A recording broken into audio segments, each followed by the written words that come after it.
स्वागत है आपका आपके अपने YouTube channel Arihant Hindi education में।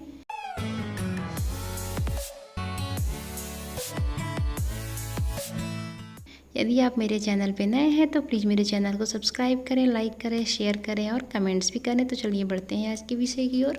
आप लोग कक्षा 12 साहित्यिक हिंदी विषय के अंतर्गत जयशंकर प्रसाद जी द्वारा रचित गीत पाठ का हिंदी व्याख्या देख रहे हैं। तो चलिए पाठ को देखते हैं। बीती विभावरी जागरी, अंबर पनघट में डुबो रही, ताराघट उषा नागरी। खगकुल कुलसा बोल रहा, किसलय का अंचल डोल रहा, लो यह लतिका भी भर लाई, मधुमुकुल नवल रस गागरी। तो इसके कठिन शब्द के अर्थ देखिए। विभावरी, विभावरी का अर्थ होगा रात। अंबर, अंबर का मतलब होता है आकाश। पनघट, पनघट का अर्थ होता है कुआं। ताराघट, तारा, घट, घट का मतलब घड़ा। उषा, उषा का अर्थ होगा सवेरा। नागरी, नागरी का अर्थ होगा नायिका।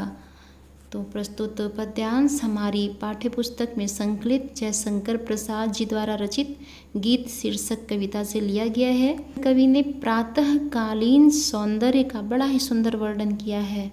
वह इस पद्यांश में एक सखी दूसरी सखी को जगाते हुए कह रही है, हे सखी रात बीत चुकी है, अब तो जग जाओ। अर्थात बीती विभावरी, रात बीत गई है, अब तुम जाग जाओ।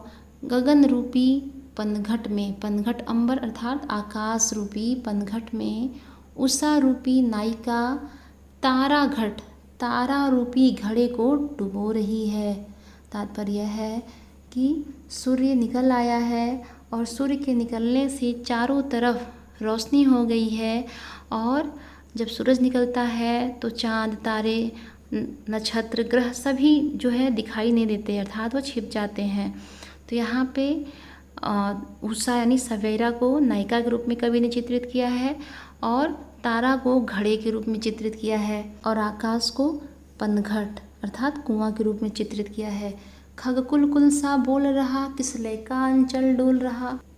खगकुल का अर्थ होगा पक्षियों का समूह, कुल का अर्थ होगा पक्षियों का कलरव, किसलय, किसलय का अर्थ होगा नए पत्ते, अंचल, अंचल का अर्थ होगा आंचल, लतिका, लतिका का अर्थ होगा लता या बेल, मधुमुकुल, मधुमुकुल मतलब मधु का अर्थ होगा शहद, मुकुल का अर्थ होगा कली, नवल रस, नवल का अर्थ होगा नया, रस मतलब नए फूलों का रस।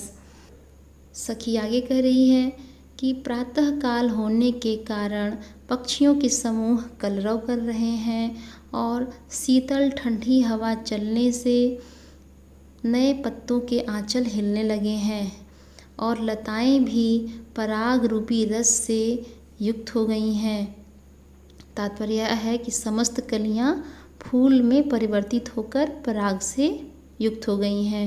परंतु हे सखी अधरों में राग अमंद पिए, अलकों में मलयज बंद किए, तू अब तक सोई है आली। कठिन शब्द के अर्थ देखिए। अधरों का अर्थ होगा होठ, अमंद, अमंद का अर्थ होगा तीव्र या अधिक, अलक, अलक का अर्थ होगा केस या बाल, मलयज, मलयज का अर्थ होगा मलय पर्वत से आने वाली सुगंधित हवा, आली, आली का अर्थ होगा सखी, विहाग, विहाग का अर्थ होगा रात्रि के अंतिम प्रहर में गाया जाने वाला एक राग या एक गाना। सखी आगे कह रही है, हे सखी तुम अपने होठों में प्रेम की मदिरा को पिए हुए और अपने बालों को समाये हुए आँखों में आलस्य भरे अभी तक सो रही हो। तात्पर्य यह है कि प्रातःकाल होने पर पृथ्वी के सारे प्राणी जग गए हैं और उन्होंने अपना आलस त्याग दिया है, लेकिन तुम अभी तक सोई हुई हो। प्रस्तुत पद्यांश के माध्यम से कवि ने प्रातःकालीन सौंदर्य का बड़ा ही सुंदर चित्रण किया है। रस संयोग श्रृंगार है, भाषा शुद्ध संस्कृत निष्ठ खड़ी बोली है, अलंकार सांग रूपक है, अनुप्रास, उपमा और मानवीकरण है। पाठ छोटा है। इसके बाद जयशंकर प्रसाद जी द्वारा लिखित श्रद्धा मनु की वीडियो का लिंक भी इसी के डिस्क्रिप्शन में दिया हुआ है, आप उसे भी देख सकते हैं। आज के लिए इतना ही, धन्यवाद।